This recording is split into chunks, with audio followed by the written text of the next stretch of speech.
the kind introduction, and I want to start by thanking President Macron for hosting the event and, of course, for the lovely dinner last night.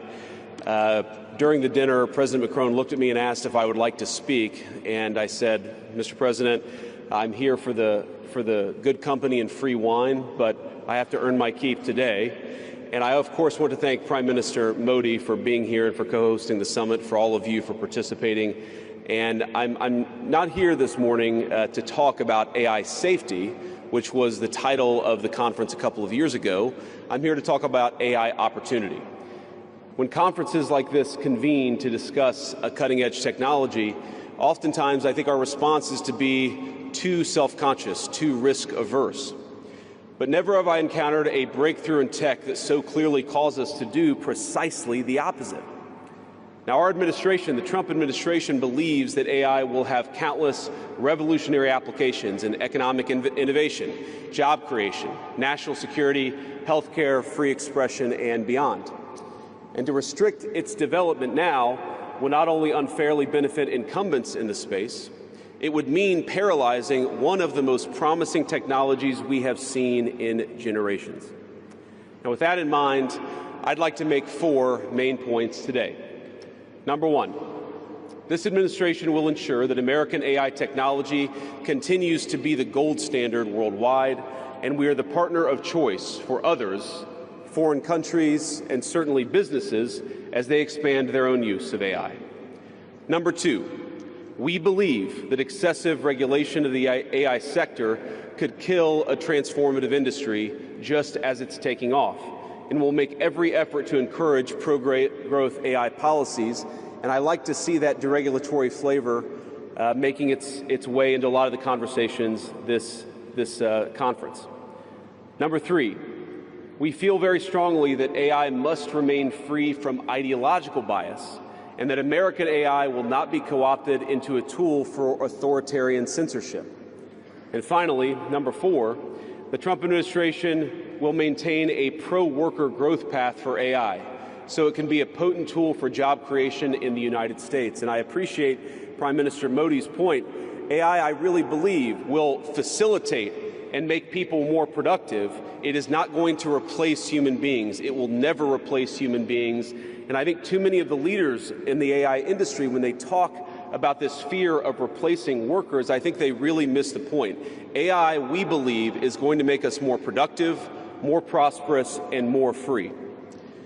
The United States of America is the leader in AI, and our administration plans to keep it that way.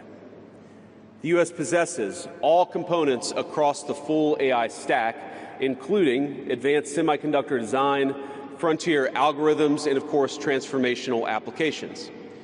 Now, the computing power this stack requires is integral to advancing AI technology. And to safeguard America's advantage, the Trump administration will ensure that the most powerful AI systems are built in the U.S. with American-designed and manufactured chips. Now, just because we're the leader doesn't mean we want to or need to go it alone, of course.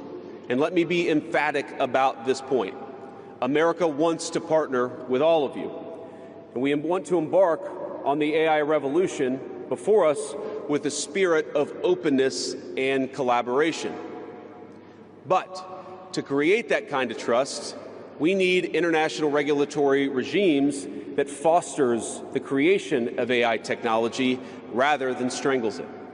And we need our European friends in particular to look to this new frontier with optimism rather than trepidation. Now, the development of cutting-edge AI in the U.S. is no accident. By preserving an open regulatory environment, we've encouraged American innovators to experiment and to make unparalleled R&D investments. Of the $700 billion, give or take, that's estimated to be spent on AI in 2028, over half of it will likely be invested in the United States of America. Now, this administration will not be the one to snuff out the startups and the grad students producing some of the most groundbreaking applications of artificial intelligence. Instead, our laws will keep big tech, little tech, and all other developers on a level playing field. Now, with the President's recent executive order on AI, we're developing an AI action plan that avoids an overly precautionary regulatory regime while ensuring that all Americans benefit from the technology and its transformative potential. Now, we invite your countries to work with us and to follow that model if it makes sense for your nations. However, the Trump administration is troubled by reports that some foreign governments are considering tightening the screws on U.S. tech companies with international footprints. Now, America cannot and will not accept that, and we think it's a terrible mistake, not just for the United States of America, but for your own countries. The U.S. innovators of all sizes already know what it's like to deal with onerous international rules.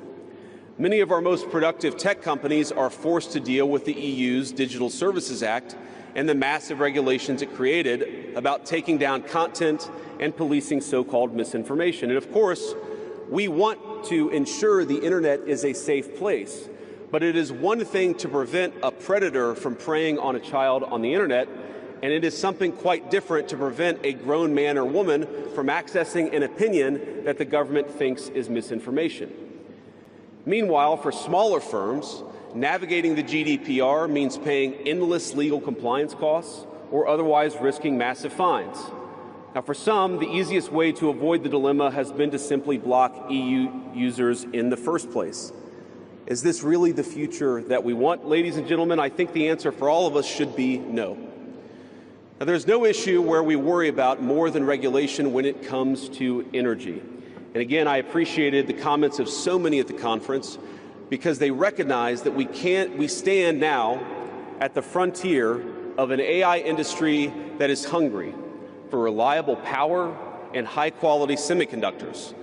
Yet too many of our friends are deindustrializing on the one hand and chasing reliable power out of their nations and off their grids with the other.